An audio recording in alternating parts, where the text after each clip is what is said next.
కాయలకు సంబంధించినటువంటి ధరలు గతంతో పోల్చుకుంటే గతంలో 23, 24,000, 27,000 దాకా వెళ్ళి ఈ ఏడాది 10,000, 12,000కి వెళ్ళినాయి కాస్త ఇప్పుడు మళ్ళీ కొంచెం పుంజుకుంటున్నాయి. 334 రకం 13,400 దాకా వెళ్ళింది. నంబర్ 5 వచ్చాడు 13,200 దాకా వెళ్ళింది. 273 రకం వచ్చాడు 12,800 వెళ్ళింది. 341 రకం వచ్చాడు 14,200 వెళ్ళింది. తేజ రకం 14,000 దాకా వెళ్ళింది. సూపర్ 10 13,200 దాకా వెళ్ళింది. ఇవి మినిమం 9,500 నుంచి 10,500 దాకా ఉంటే మ్యాక్సిమం ఆ రేంజ్లో పలుకుతున్నాయి.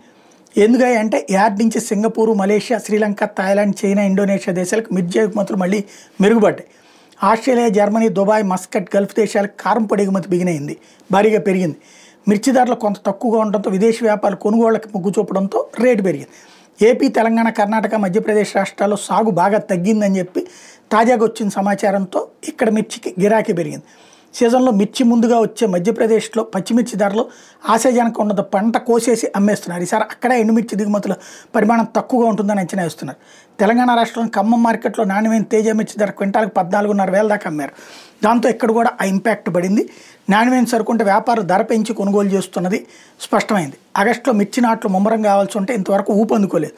విత్తన మార్కెట్, నర్సరీలో సందడి లేకపోవడంతో సాగు విస్తరణ మీద అంచనాకి రాలేకపోతున్నారు.